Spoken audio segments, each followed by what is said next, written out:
ہم الحمدللہ علی احسانی آپ جانتے ہیں، سب جانتے ہیں۔ ہم اہل بیت اطہار مولا علی پاک، امام حسن پاک، امام حسین پاک، امام حسن لجپال سرکار اہل بیت اطہار کے مجنو ہیں۔ لیکن بعض لوگ اہل بیت اطہار کی محبت کی آڑ میں اس کے پیچھے چھپ کے، اس کو بیساکھی بنا کے صحابہ کرام کی ذاتوں پر کیا کرتے ہیں؟ تان و تشنیع کرتے ہیں، طنز کرتے ہیں۔ او جی انہوں نے کیا کیا ہے؟ سنو بدر کا میدان ابھی لگا نہیں ہے، سجا نہیں ہے، اور ابھی امام حسن پاک اور امام حسین پاک بھی میدان کربلا میں اور میدان بدر میں موجود نہیں ہے، صرف مولا علی پاک تھے۔ اس وقت نبی پاک صلی اللہ تعالیٰ علیہ وبارک وسلم نے آسمان کی طرف دیکھ کر جو جملے کہے، میں چاہوں گا کہ ان جملوں کو اگر آپ سن لیں تو آپ کو پتہ لگ جائے گا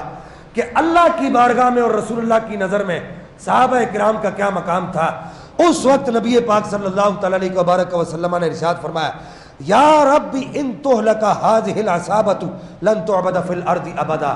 اے میرے پاک پروردگار اگر یہ لوگ ہلاک ہو گئے، اگر یہ لوگ مر گئے تو پھر قیامت تک تیرا نام لینے والا کوئی باقی نہیں رہے گا۔ اونچا بولو سبحان اللہ۔ اللہ کی بارگاہ میں ان کا مقام دیکھو، رسول اللہ کی بارگاہ میں ان کا مقام دیکھو۔ کیا کہتے ہیں نبی پاک کہ پاک پروردگار میری جو جمع پونجی تھی، پوری حدیث سناتا ہوں، میری جو جمع پونجی تھی اے پاک پروردگار،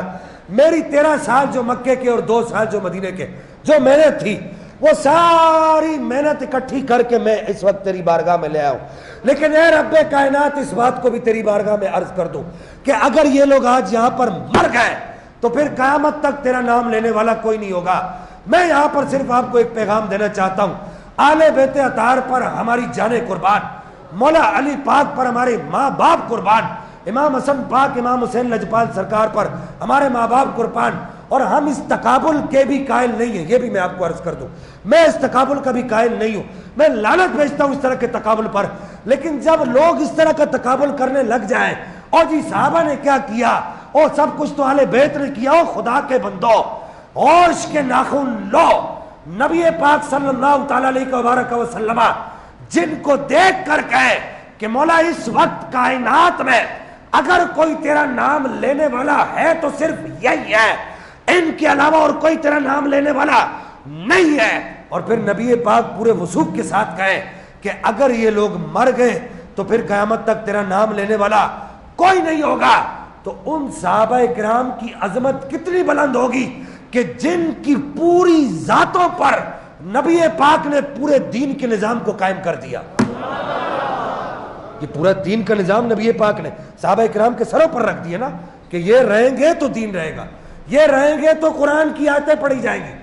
یہ رہیں گے تو قرآن نازل ہوگا، یہ رہیں گے تو طواف ہوگا، حج ہوگا، یہ رہیں گے تو عمرہ ہوگا، یہ رہیں گے تو نمازیں پڑھی جائیں گی، یہ رہیں گے تو قرآن پڑھا جائے گا، یہ رہیں گے تو زکوٰۃ دی جائے گی، یہ رہیں گے تو کلمہ پڑھا جائے گا۔ تو اس سے بڑھ کر صحابہ کرام کی شان اور کیا ہوگی؟ نبی پاک نے اپنا پورا دین ان کے سر پہ رکھ دیا۔ تو خدا کے لیے اس طرح کا تقابل نہ کرو، یہ تقابل درست نہیں ہے۔